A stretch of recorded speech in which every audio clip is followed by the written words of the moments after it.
A complete timeline of a tumultuous offseason for Deion Sanders, Colorado. Moments after Colorado's once promising season sputtered to a close with the 23-17 loss at Utah in November, Coach Deion Sanders took about a minute to reflect on some of the positives his team showed in the game. Even with his son, star quarterback Shedeur Sanders, sidelined with an injury, he said the Buffs played well. But he also wasted no time turning the page. After a last-place Pac-12 finish in his debut season at Colorado, it made no sense to dwell on the team's on-field performance. It's time to start projecting and start thinking about the tomorrow already, Sanders said. With that, Sanders got back to doing what he has proved effective at, generating hype. We already know what's going to transpire, you're going to be pleased with what's coming. I promise you that, Sanders said. But everything you see that we have a lack thereof, a deficit, we're going to fill that need. As he did when he arrived, Sanders made it clear Colorado was, again, going to seek help in the transfer portal in the pursuit of one clear goal. We want to win now. Here's a look at some of the most noteworthy moments of Colorado's offseason as Coach Prime's tenure remains one of the most captivating stories in all of sports. Dec. 5, 2023, when Sanders arrived in Colorado the previous year, he was a bona fide celebrity, one of the greatest athletes in American history, taking the reins at a downtrodden program.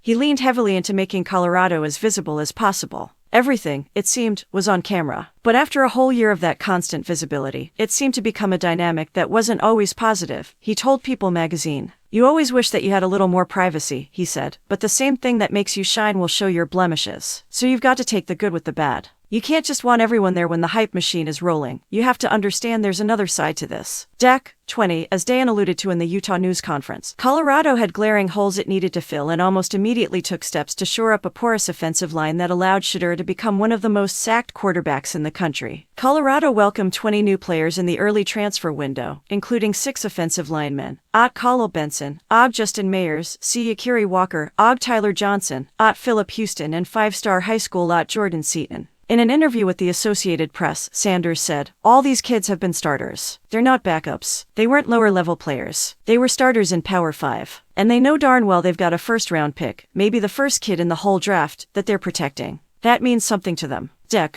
30, shortly after getting through the early signing day, staff changes started. Defensive coordinator Charles Kelly left the program to serve as the co-defensive coordinator at Auburn, his alma mater, leaving Sanders with neither of his initial coordinators in his second season. OC Sean Lewis, who was stripped of play-calling duties during the season, was hired as San Diego State's head coach. Gen. 16, a little more than a year after Coach Prime delivered the famous line at his team meeting, "I'm bringing my luggage with me." And it's Louis, some of that proverbial luggage walked in an actual Louis Vuitton fashion show during Paris Men's Fashion Week. Jan. 27, not even 2 weeks later, a video was published by Well Off Media, the YouTube channel operated by the oldest Sanders son, Deion Jr., with the headline, "Deion Sanders' sons are buying him a new home in Colorado." It shows the family touring an exquisite property outside of Golden, Colorado, roughly 18 miles from Folsom Field. 4 months later, however, that property is still listed for sale by the listing agent. Feb. 3, Professor Prime. At least for a day. Sanders served as a guest lecturer to talk about the football program's social media strategy, among other topics, alongside Deion Jr., known better as Bucky, for a class called Primetime: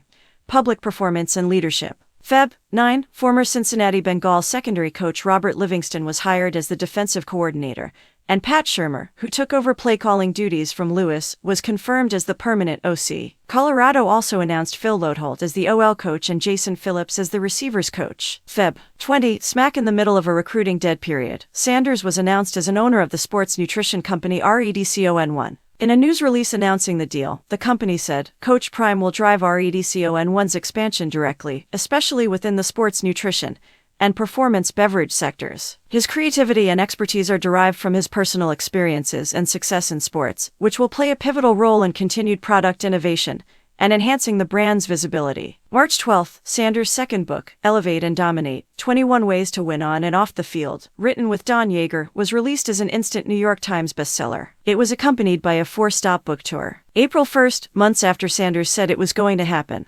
Hall of Fame defensive lineman Warren Sapp joined the program as a graduate assistant. Athletic director Rick George signed off on the hire, which drew criticism in light of Sapp's arrest for allegedly assaulting and soliciting a prostitute during Super Bowl weekend in 2015, after which he was fired by the NFL Network. Warren Sapp successfully completed all of the necessary steps required of anyone who is employed at CU Boulder, including a background check, Colorado said in a statement. Furthermore, athletic director Rick George personally met with Warren to clearly articulate the department's standards and expectations, to which he acknowledged and agreed. April 10th, Well-Off Media took fans behind the scenes as Shedeur attended an in-person lecture for the first time. During the video he jokingly said, "You know how long it's been since I've been to an in-person class? Like 5 years." April 16th, when the spring transfer portal window opened, several prominent players announced they would be leaving Colorado, including former 5-star recruit Cormani McLean, lead rusher Dylan Edwards and 2 other backs, Alton McCaskill and Sivian Wilkerson. April 20th, on his YouTube channel, McLean took a pointed shot at the Colorado program. "Some people just gotta take a step back from things sometimes. Certain people, you know," McLean said.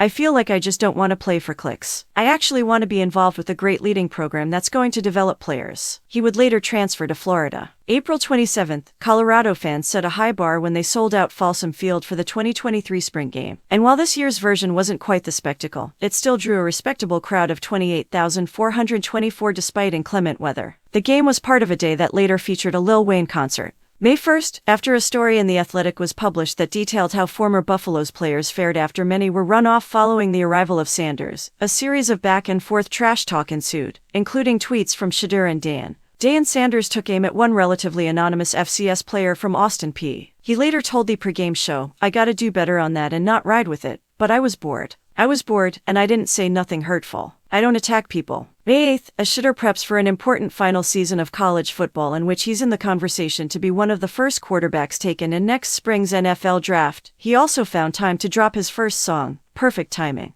May 16th, two-way star Travis Hunter was revealed as one of the 3 cover stars, alongside Michigan's Donovan Edwards and Texas' Quinn Ewers, for the rebirth of eSports College Football 25. May 20th, the Coach Prime effect continues to pay off for Colorado's ticket department. For the second straight year, the Buffs have sold out their season tickets, something the school had not done since 1996. And prior to 2023, the school had never sold out its season tickets before August.